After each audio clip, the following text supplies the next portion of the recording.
Olá pessoal, boa noite, bom dia, boa tarde para quem vai estar assistindo depois. Aqui mais uma atividade do Space Habitat Event, desta vez uma apresentação em português do professor Daniel Vinhal sobre astrobiologia como uma perspectiva para a existência cósmica. Professor Daniel Vinhal, ele é CEO da Aerospace Gym, é vice-presidente da Sociedade Goiana para a Divulgação Científica e membro da Sociedade Brasileira de Astrobiologia. Então, professor Daniel, seja bem-vindo aí. Estamos gravando aí a apresentação. Temos ainda poucas pessoas aí, mas a gente vai deixar gravada a apresentação para ser compartilhada aí no YouTube, né? E a gente ter de repente uma audiência posterior maior aí, né, que é um tema tão importante que é a questão da astrobiologia, né, que eu acho que vai se tornar cada vez mais popular aí, com perspectivas também da gente explorar é, essa perspectiva de aplicação também no Habitat Marte, né, na Estação Análoga Habitat Marte. Então fique à vontade aí para sua apresentação, tá? E a gente vai estar acompanhando aqui. Vou deixar o meu microfone mutado, fique à vontade. Ok, muito obrigado, professor Júlio Rezende. É um prazer estar aqui com vocês mais uma vez para o Space Habitat Event. Eu sou o professor Daniel Vinhal e hoje a minha proposta aqui para essa fala é trabalhar com vocês, debater com vocês um pouquinho sobre a questão da astrobiologia, como a astronomia e a biologia investigam, ou pelo menos se tem uma perspectiva para explicar, para tentar mensurar a questão da existência cósmica, né? Então é algo extremamente difícil, é um debate bem difícil de se fazer e nós temos poucas ferramentas na mão para isso, apesar de estarmos tentando há muito tempo encontrar algo que seja diferente ou até similar ao que nós encontramos aqui no planeta Terra. Então, nessa noite, nós vamos abordar alguns temas, alguns pontos importantes, aquilo que já foi explorado, aquilo que ainda vai ser explorado, aquilo que ainda é objeto de estudo, mas que ainda não há uma informação mais concisa sobre o que se tem, pelo menos no sistema solar, e além do sistema solar, por meio dos estudos com os exoplanetas. Tá? Bom, esse texto meu aqui foi feito para um capítulo de livro, isso já faz um tempo, eu escrevi para um grupo de estudos na parte de geografia e ficou bem interessante porque aqui eu trabalhei a questão do relógio biológico do espaço, que é a questão de atribuir ao espaço uma possibilidade real de vida, o que é extremamente difícil quando se trata de uma questão onde se tem apenas um objeto de estudo ou apenas uma amostra disso, que somos nós mesmos, né? Então fica difícil de vislumbrar toda essa situação, já que o universo é tão amplo, tão vasto, e aí essa questão do relógio biológico. E aí, nesse momento, eu tive ali um insight para produzir uma introdução que fala sobre a questão da vida orgânica, né? Ela não vai trabalhar nem no sentido horário e nem no sentido anti-horário, se a gente levar em consideração de que o universo ele pode ser, ou pelo menos a vida no universo pode ser uma breve coincidência astrobiológica. Mas será que é uma coincidência? E se sim, quais são os mecanismos de formação da vida? Quais são os prognósticos que nós temos ao analisar um planeta que tem 4,5 bilhões de anos em um universo que, se tudo bater em níveis de tempo e mensuração de espaço, seria em torno de 14 bilhões de anos. Bom, e aí a gente começa a tentar entender, por isso que a astrobiologia ela vem depois da exobiologia. A NASA há muito tempo começou a trabalhar com essa ideia de buscar vida fora da Terra, mas usando inicialmente os princípios da exobiologia, que tratava de uma busca primeiro lá fora para depois entender o que havia aqui dentro.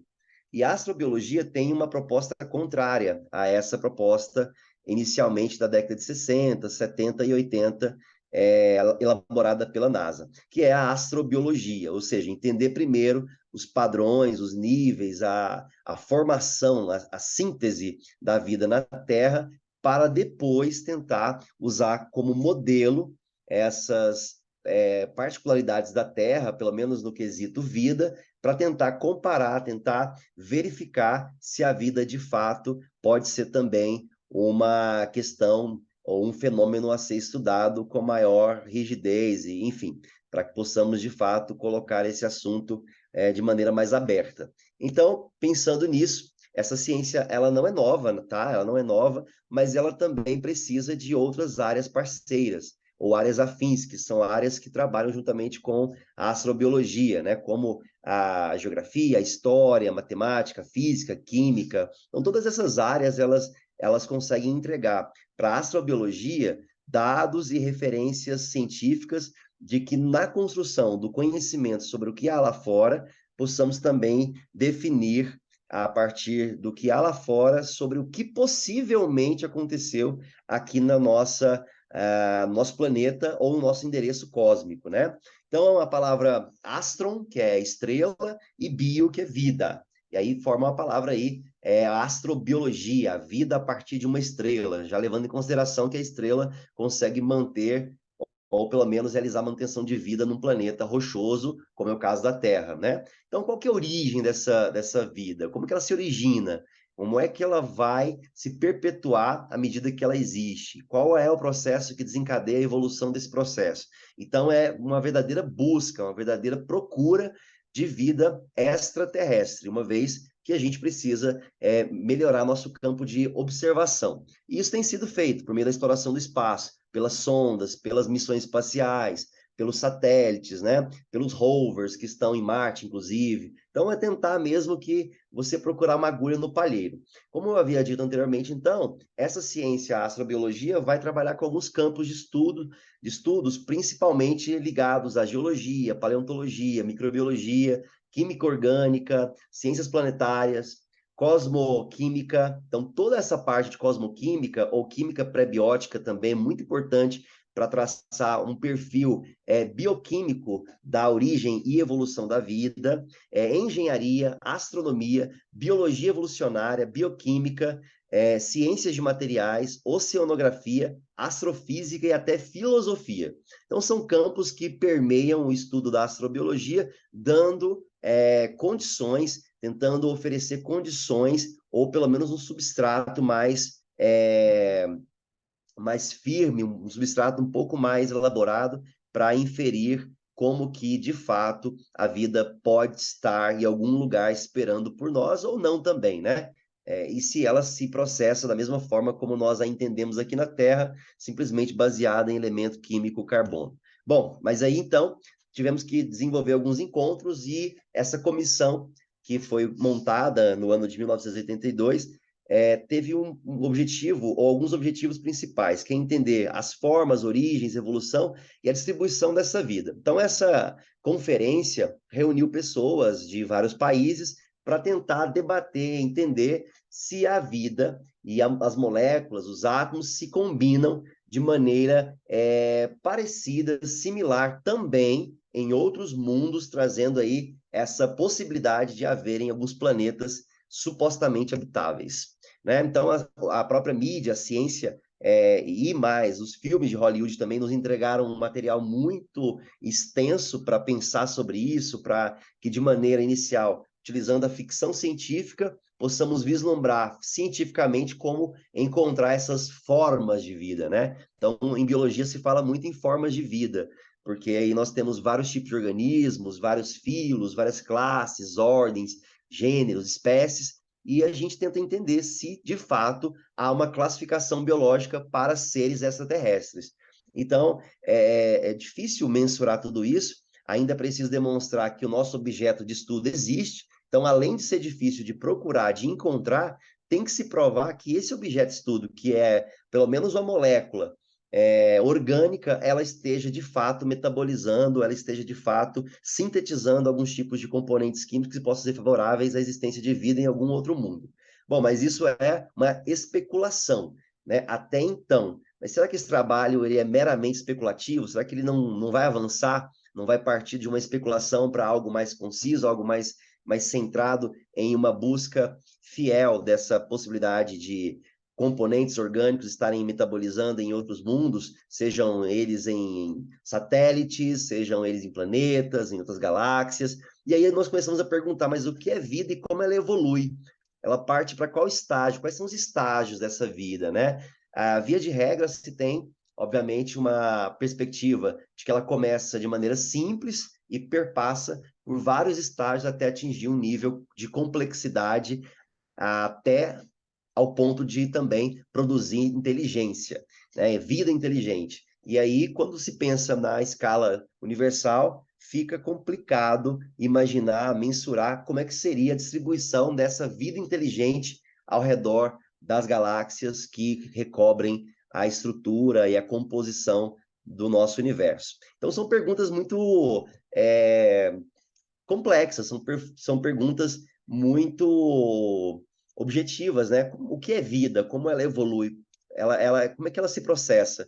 E aí a gente precisa tomar muito cuidado dentro desse contexto, porque hoje, com a internet, com a observação de várias falas e coisas que você escuta ou acaba lendo, tem muita mentira sobre isso, sobre como a vida acontece, o que de fato aconteceu, e a gente também trabalha com os mitos que ajudam a elaborar uma cortina um pouco mais obscura da realidade, né? Então a gente não consegue ver com profundidade tudo isso em função dessas mentiras, esses mitos que criam em torno dessa perspectiva de vida.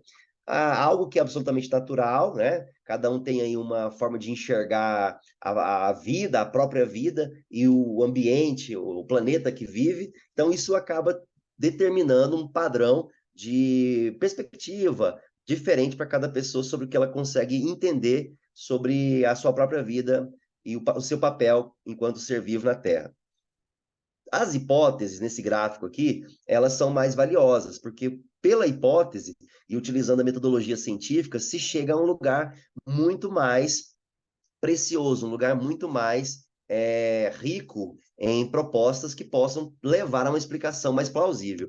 E quando a gente busca as verdades aqui, elas são mínimas, porque elas ainda não estão muito bem consolidadas na formação de hipóteses concisas, na formação de experimentação, utilizando, por exemplo, agora a possibilidade de utilizar tecnologia de ponta, e então chegar a teorias e chegar a uma verdade absoluta sobre esse fato da existência de vida extraterrestre, ainda é um grande mistério, ainda é uma grande cortina nebulosa que nos divide, que nos separa entre essa observação mais apurada sobre o que vem a ser vida de fato.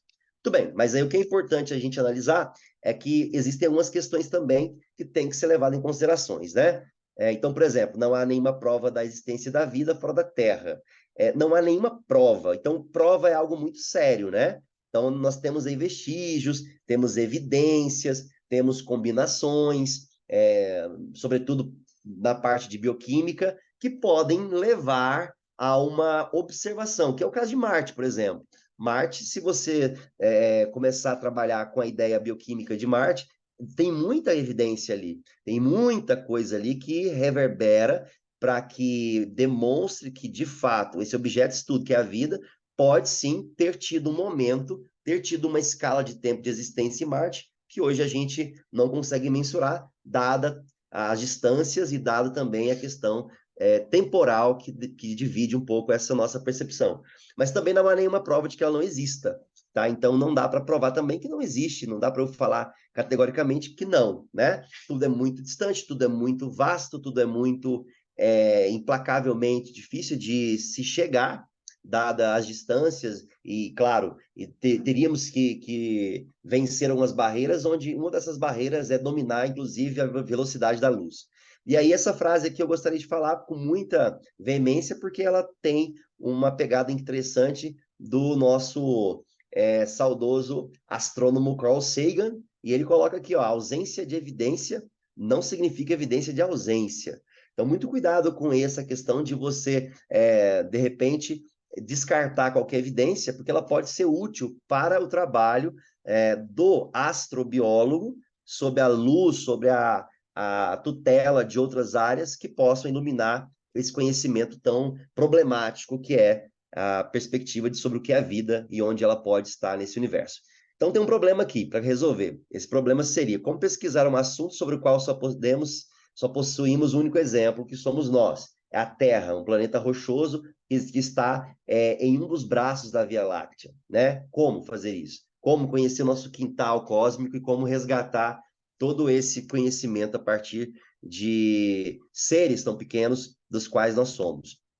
E aí começa a ter algumas inferências importantes a partir disso, ou eu posso imaginar, por exemplo, que a vida ela possa ser um elo natural de evolução lenta, que seja física ou química do universo, que ela pode surgir por um tempo, evoluir por um tempo, ela pode se estabelecer por um tempo, desenvolver todas as suas capacidades bioquímicas, todas as suas capacidades biológicas e físicas, mas de repente ela tem um limite e ela para de processar por várias questões ambientais que possam determinar essa existência de vida e nesse caso a vida então poderia ser um fenômeno comum no universo, né? Se eu pensar dessa forma, se eu ver as coisas assim, que ela pode ser um elo natural, assim como qualquer outra situação universal, assim como a própria gravidade, que ela seja um elo, que ela seja uma perspectiva já vislumbrada em um universo grandioso que nos cerca. Bom, mas aí, olhando para a Terra e viajando alguns milhares ou bilhões de anos atrás e pensando numa possibilidade de vida na Terra, do surgimento da vida na Terra primitiva e todos os parâmetros que contribuíram para a formação dos primeiros seres vivos, nós temos esse cenário aqui, é um cenário muito bizarro, inclusive, com formas de vida extremamente bizarras, mas bizarras ao nosso olhar, mas pode ser completamente naturais para o ambiente das quais elas vivem, sobretudo das condições que elas vivem.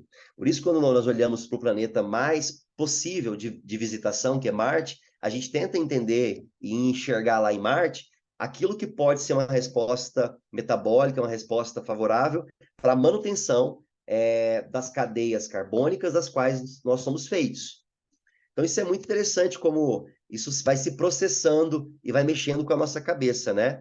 Então, que tipo de vida eu quero encontrar? São bactérias? São micróbios? O que é? São extremófilos? O que eu estou entendendo que eu quero como vida?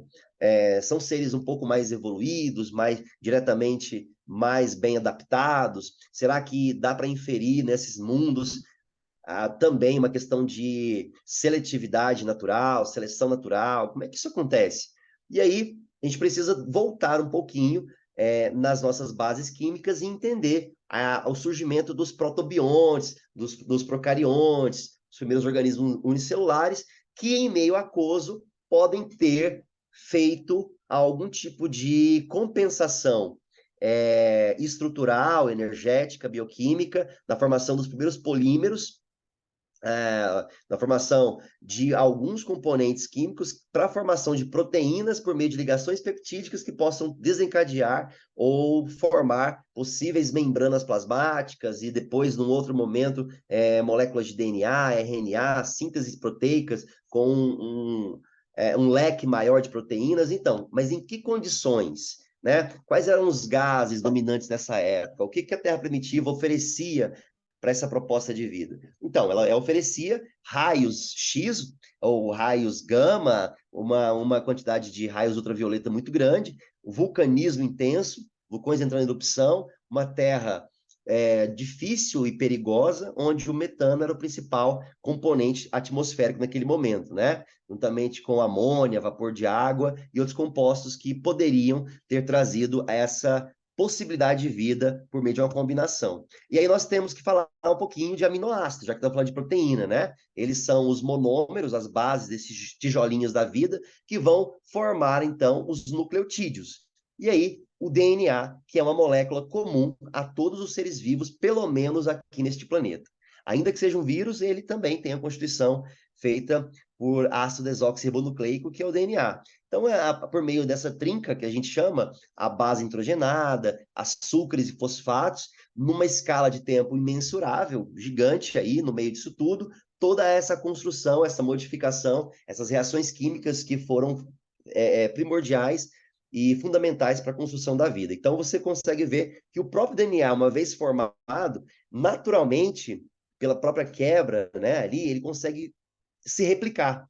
E essa replicação é importante, porque ele garante a codificação genética de organismos de espécies diferentes sobre um aspecto de adaptação. Olha que interessante. Então, a adaptação é tudo.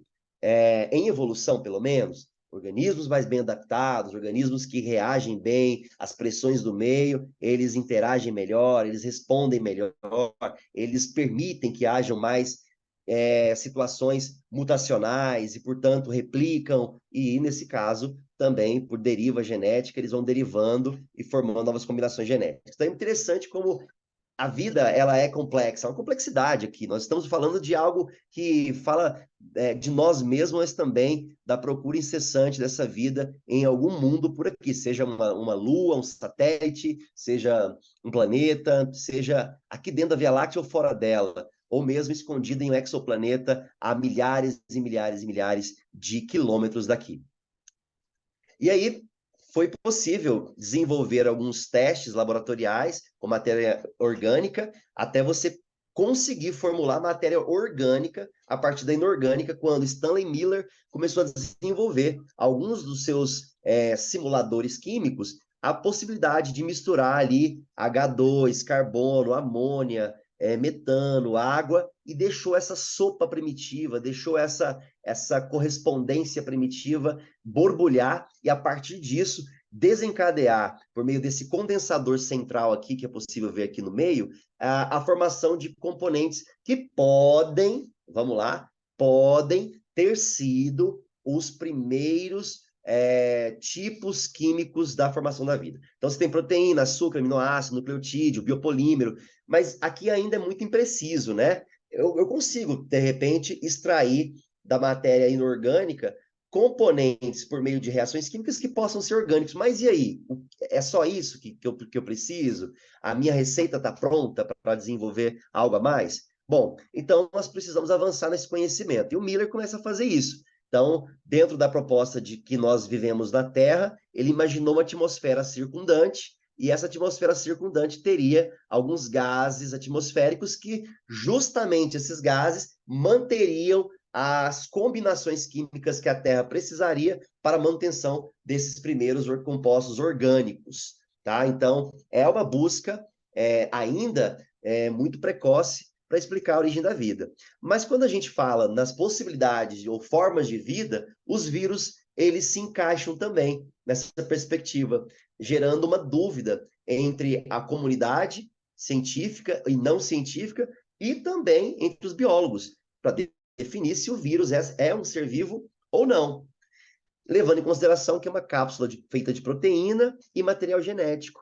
pode ser DNA ou RNA, mas será que essa estrutura inanimada, ela pode ser um ser vivo? Existem novos modelos virais em outros lugares que precisam de condições para se tornar vivos? Porque é o que o vírus faz. Ele vai entrar, ele vai penetrar obrigatoriamente uma célula, e a partir dessa entrada é que ele vai utilizar as reservas celulares para disseminar seus componentes de ácidos nucleicos para que eles dupliquem mais e mais, formando novas cepas virais e enfim, né, infectando. Então é muito complicado, é ser ou não ser, é uma questão muito complexa. Então, aqui a gente tem mais perguntas do que respostas, na verdade, mas é muito bom trazer todo esse leque de possibilidades. Então, na Terra, existem os famosos extremófilos que vivem em condições de estresse total.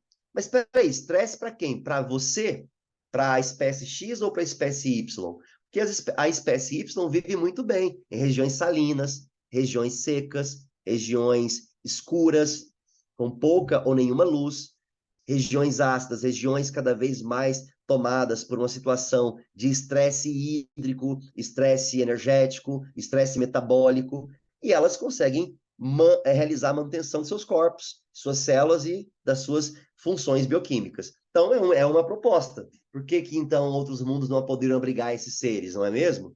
Então, agora imaginando um sistema solar da qual nós fazemos parte, e quando a gente trabalha com os pré-requisitos para a vida, aí eu preciso falar desses pré-requisitos de maneira clara, onde a água líquida vai ser um componente importante. Obviamente, é a premissa da busca de vida fora da Terra, que é encontrar um lugar que possa fornecer ou favorecer a possibilidade de vida se ela tem água líquida. Fontes de energia, que é a estrela emitindo radiação, elementos bioquímicos, que são CHOMPs, que é o carbono, hidrogênio, oxigênio, nitrogênio, fósforo e enxofre. Então, essa combinação dos CHOMPs é perfeita para uma correspondência com a Terra primitiva e a evolução do que veio a ser a Terra primitiva até os dias atuais. Então, vamos falar de evolução do universo. Evolução é uma palavra que requer transformação. E é o que nós vamos encontrar aqui. Então, a transformação não está apenas associada a componentes vivos. A própria evolução de componentes de matéria e energia também, né? Por exemplo, tivemos aí a era de Planck, a era dos hadrons. Por isso que os colisores de partículas hoje, como o LHC, estão ali colidindo esses hadrons para simular, para tentar determinar por meio de variáveis energéticas, variáveis quânticas, se de fato essa evolução faz sentido. Até a era da radiação, aqui mais ou menos, né, na produção de hélio, era da matéria, e aí vai até a formação do Sol e até esses possíveis 14 ou 15 bilhões de anos de existência do universo. Mas tudo aqui é muito sugestivo, tudo aqui é muito ainda nebuloso, né? Nós estamos varrendo o universo por meio de grandes telescópios, que é o caso do telescópio espacial James Webb, justamente para trazer à tona todas essas etapas da possível evolução do universo. Então, na proposta inicial de universo primordial, nós temos aí, eu coloquei aqui o Big Bang, mas assim, ele ainda é teoria, ele ainda é uma forma de explicar, ele é um modelo. Um modelo. E esse universo, ele é preenchido, pelo menos em sua total maioria, em H2 e hélio. Muito bem. Essa nebulosa inicial, então, com essa forma esférica, tá? Então, assim, claro, a gravidade comprimindo essas estrelas, determinando o surgimento de uma estrela, e ela começa a fazer isso por meio da era da fusão nuclear, que é o choque entre componentes de hidrogênio, que ao se chocar, conseguem liberar outros prótons e possivelmente propiciar novas combinações químicas para que haja a liberação de energia luminosa e energia térmica por meio das estrelas. Então aqui nasce uma estrela, né? Então a estrela é a fonte de vida, pelo menos aqui. Então ela é a fonte de energia também. É um corpo gasoso, é uma grande bola de gás que por meio de fusão nuclear consegue converter elementos mais simples em elementos químicos mais pesados. E é uma realidade muito interessante da gente perceber. Então, tem que ter aqui, para eu entender como que a estrela vai nutrir um planeta com vida, eu preciso da ajuda do astrofísico, eu preciso do químico, eu preciso de uma colaboração, de uma equipe multidisciplinar para definir, para a gente colocar isso de uma maneira muito mais aberta em várias áreas do conhecimento, e cada conhecimento vai aplicar ali a metodologia científica adequada para desvendar esses segredos. Muito bem, então as pressões aumentam, elas atuam, a pressão interna e externa vão tentar equilibrar, e essa contração gravitacional, enquanto ela existir, enquanto ela puder manter a estrela viva, entre aspas, né? Ela vai manter, e vai depender se essa estrela vai viver por milhões ou bilhões de anos. E, obviamente, que a vida de uma estrela vai também ser diretamente proporcional à possibilidade de vida em um planeta, porque ela emite a radiação, e também associada a isso a possibilidade de demarcar também quanto tempo essa vida pode durar, porque a estrela vai morrer um dia, né? Ela vai se transformar. Então, ela vai também determinar esse tempo de vida. Então, a cronologia na Terra mexe com a nossa cabeça. Universo, Terra e várias outras cronologias. Então, o ser humano tem uma dificuldade imensa com cronologia. Para falar de história, para falar de eras passadas, eras geológicas, né? Por isso que a paleontologia nos ajuda um pouco a trazer à tona a história do passado, colocar essa história aqui e, de forma categórica, científica, desmembrar cada processo e ligado às ideias da superfície, também da própria geologia dos ambientes, tentar traçar essa possível evolução da vida. Nós vamos fazer aqui uma simulação mais ou menos assim. Vejam bem, a formação da Terra mais ou menos em 4,6 bilhões de anos, e aí eu vou criar aqui um ano geológico. Nesse ano geológico, eu vou trocar as medidas, as proporções aqui, as grandezas. Então, vai ser assim, o ano vai valer 4,6 bilhões de anos, beleza? Só que se eu tiver um mês dentro desse ano, ele vale 384 milhões de meses, né? Semana, 85 milhões. Dia, 12,6 milhões, horas, 524 mil minuto 8,7 mil e segundo 156 anos. Aí eu vou montar um calendário geológico. Nesse calendário, eu começo pelo meu janeiro geológico. Então, no meu janeiro geológico, considerando os 4,5 bilhões de anos, eu vou ter, então, a formação inicial da Terra com uma crosta pastosa, ainda em formação, de crosta, manto e núcleo, muito quente, no primeiro dia de janeiro aqui. E aí eu vou ter os dias passando, lembrando que os dias são contados aqui, né? Em 12,6 milhões, que equivale a cada dia desse. E aí a gente vai ter lá no dia 28 uma solidificação da crosta. E aí a crosta ela começa a se formar de maneira mais esférica, obviamente com suas imperfeições, como é até hoje, mas já é um passo para a formação de um planeta ou um protoplaneta, tá? Bom, aí no meu fevereiro geológico, eu tenho aqui a presença de água líquida na superfície, já se passaram alguns milhares de anos. Então, na segunda-feira desse fevereiro aqui, nós temos essa perspectiva. Para março, nós temos ali o surgimento das primeiras formas de vida unicelular. E aí já pode ser que esse março geológico aqui, nessa perspectiva temporal, eu já tenha, então, o surgimento aqui de um cenário de terra primitiva, com a formação dos biopolímeros, com a formação dos primeiros componentes, tentando já formar a vida. E aí, só depois de milhões de anos, no dia 25 de março, tem o fóssil procarioto, né, o procarionte, que já seria uma membrana nuclear, uma membrana plasmática, uma espécie de estrutura que protege da forma para o que nós vamos chamar mais à frente de célula, né? Então, seria isso, seria nesse tom assim de evolução, obedecendo essas escalas de tempo, e a mitocôndria aparece como organela citoplasmática, que tem a ATP, adenosina trifosfato, consegue desenvolver alguns ciclos, começa a produzir energia por conta própria,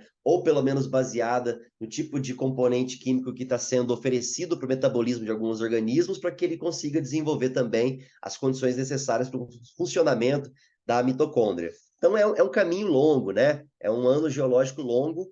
No dia 30, então, a gente tem o aumento do oxigênio, parece que alguns gases começam a ser formados, sintetizados e começam a fazer parte do cenário terrestre, e a gente começa a ter evidências de organismos terrestres caminhando pela Terra.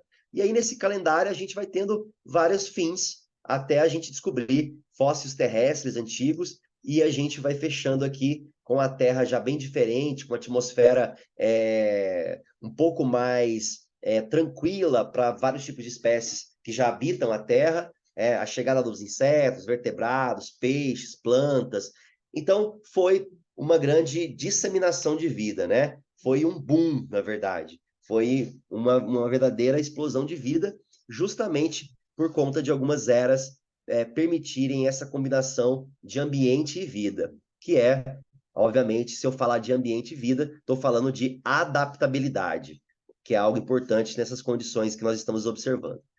Tudo bem. Então, para fechar aqui, surgiram os répteis, né? As plantas, flores, mamíferos, os símios, e aí, às 17h30 do dia 31 desse ano geológico que nós criamos aqui, surgem os hominídeos, e às 23h10, Homo sapiens, às 23h59, História da Humanidade, e olha só, às 23h59, Descobrimento do Brasil.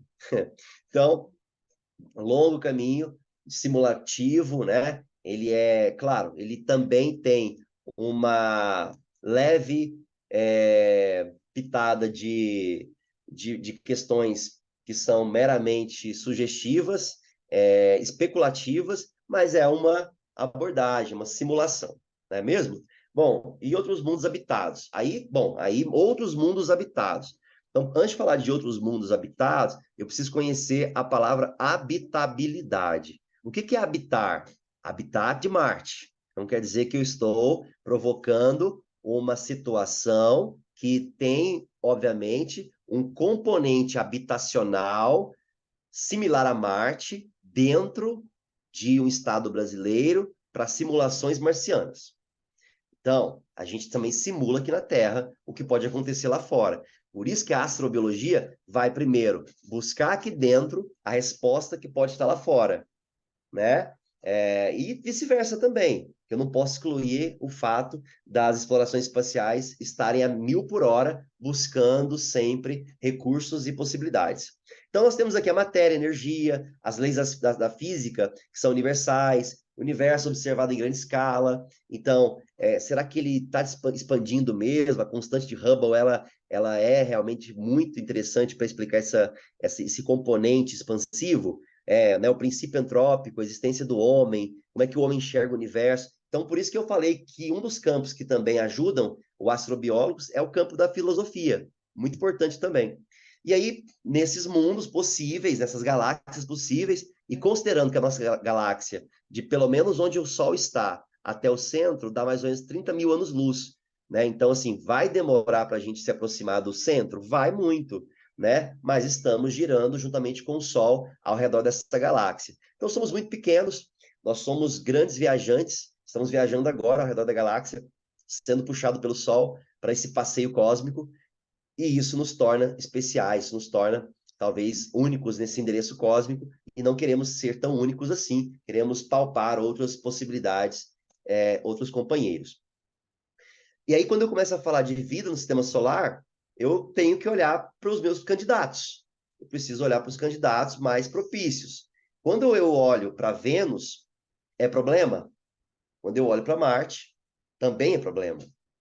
Mas se comparar os dois, em suas condições atuais, parece que Marte revela um campo muito mais produtivo, numa escala de tempo, numa escala geológica, numa escala bioquímica, para trazer algo similar ao que eu vejo na Terra. Para vocês terem ideia, existem muitas fotos tiradas na Terra que, se eu falar para você que é Marte, você acredita. Você vai acreditar. E aí, quando eu revelar, você vai dizer, poxa, mas é a Terra isso aqui? É a Terra. Então, hoje o óxido de ferro que toma conta de Marte o deixa vermelho, como é assim conhecido, né? Então, ele teve água líquida? Teve muita água ali escondida, né? Água que acabou sendo perdida. E não só a água que foi perdida também. Se um planeta que teria água líquida, que é um precursor de vida, e ele perde também parte do seu poder magnético por conta de perder o campo magnético, ele está fadado a ser totalmente inexistente de vida. Ele não vai conseguir segurar, pelo menos não a vida que nós conhecemos, por muito tempo. Ele vai perder essa vida lá. Bom, e aí as missões espaciais, elas não param. Para Marte, para Vênus, para os satélites. Até 2002, mais de 30 missões enviadas a Marte. Então, Marte é a proposta, é a busca. Por isso, quem sabe nossa espécie se torne uma espécie interplanetária e isso possa ocorrer com maior frequência. Então, tem aí um desenho da Viking, de 75, buscando vidas desde já. Então, esses modelos, eles trazem uma implicação muito importante do estudo, enfim, né, da geologia. Hoje tem, por exemplo, a sonda Mars Express, que gira ao redor de Marte, fotografa, procura caminhos, procura passagens, né? Por exemplo, lugares onde a água possa ter corrido, ou se ela está guardada na superfície. Dados anteriores, de alguns 3, 4 anos atrás, mostram que sim, que tem água líquida ainda escondida na superfície marciana, que provavelmente, pelo conteúdo salino, não conseguiu congelar completamente. E aí, falando desse ambiente hostil, a gente começa, então, a decifrar quem é Marte. Deserto seco e gelado, uma atmosfera extremamente fina, riquíssima em CO2, campo magnético fraco ou inexistente, sem proteção para radiação ultravioleta, solar e raios cósmicos. Então, é um lugar hostil? É. É um lugar perigoso? É. Mas ele é a proposta da vez.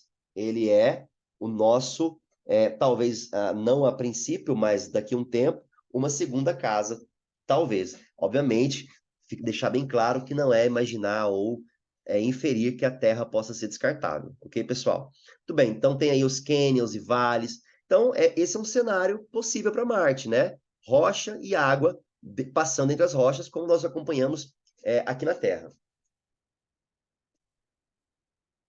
Então, tem aí os indícios de água, e claro, né, tendo água, muda tudo. Todos os parâmetros para constituição ou manutenção de vida começam a ficar diferentes. Então, realmente, a gente precisa entender como fazer isso, né? Como perceber esse fator. E é o que eu disse, é super difícil porque nós somos o único modelo até então. Possui causa dessa evaporação dos polos, pouca gravidade, perda de parte da atmosfera, diminuição do efeito estufa e resfriamento, e criou-se um ambiente hostil atual que realmente é complicado. Agora, a vida pode estar em vulcões, fontes hidrotermais, ou mesmo em locais que estão protegidos de radiação. Tem os satélites gelados também, que são propostas interessantes, como os satélites galileanos, né? Que você tem a Io, Europa, Callisto, Ganymede. Ganymede sendo o maior deles, tem propostas de nos mostrar grandes fontes hídricas, assim como Europa também, seus oceanos internos. A Io com seus vulcões ativos.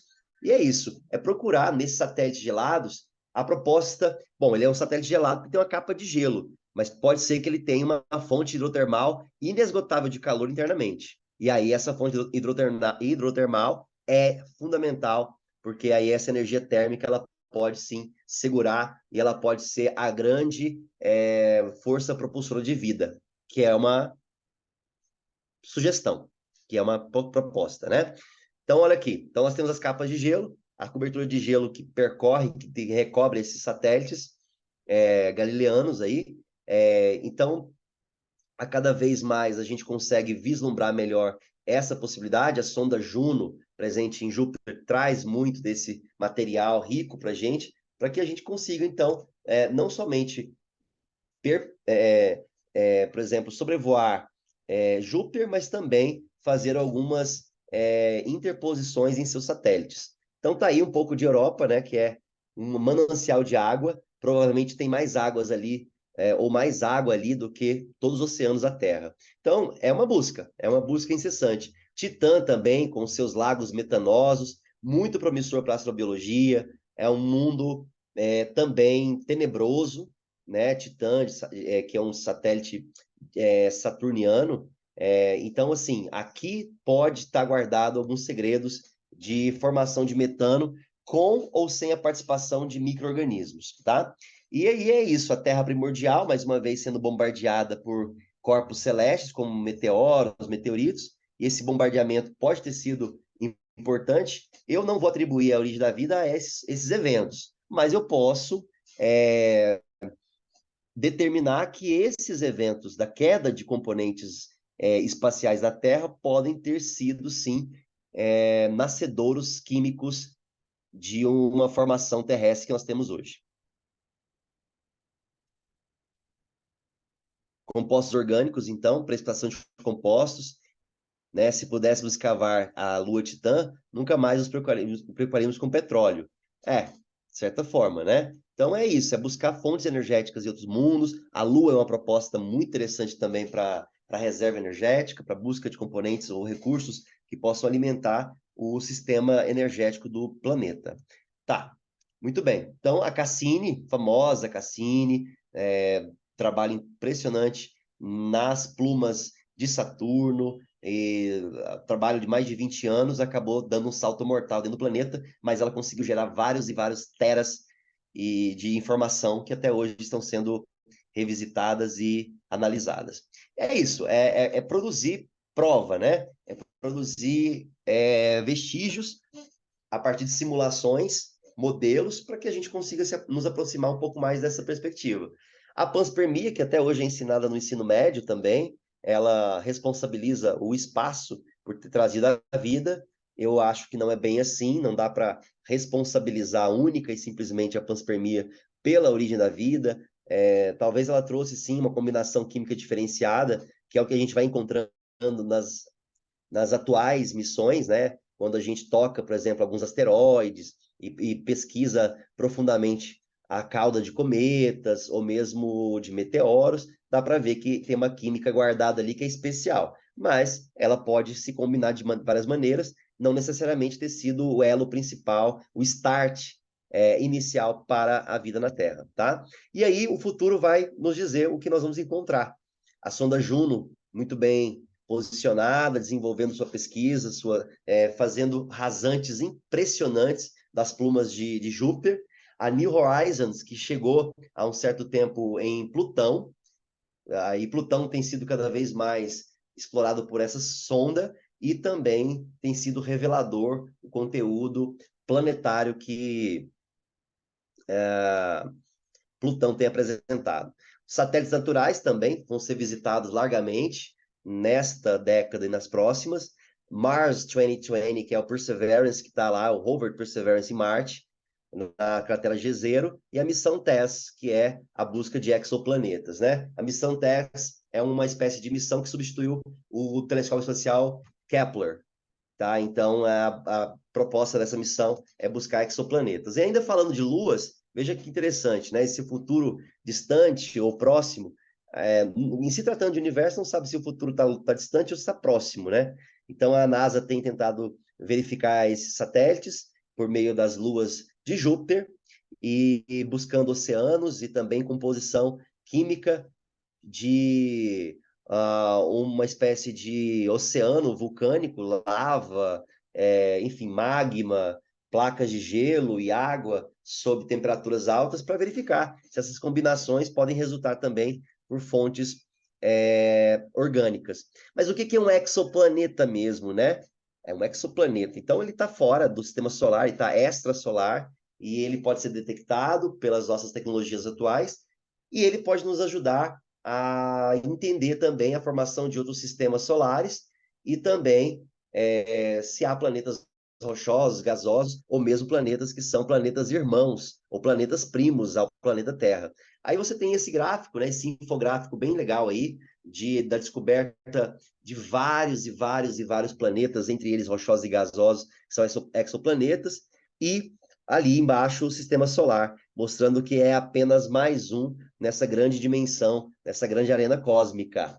Então, é algo que mexe com a nossa cabeça. Então, por que não tem? Por que não encontramos? Por que é tão difícil? Onde está? Qual é a ferramenta? Qual que é o experimento? Qual que é a missão que vai entregar nas nossas mãos essa possível vida em outros mundos? Né? Então, tem vários exoplanetas com características imensuráveis, com valores astronomicamente perturbadores, que recobrem outros mundos na nossa galáxia e fora dela, né? Então são planetas muito parecidos com a Terra, só que a gente vai sempre perguntar: tem água líquida? Tem radiação suficiente? Qual a distância da estrela ao planeta? Está na zona habitável? Qual que é a possibilidade? Então a gente vai sempre perguntar sobre, fazer essas perguntas, na verdade.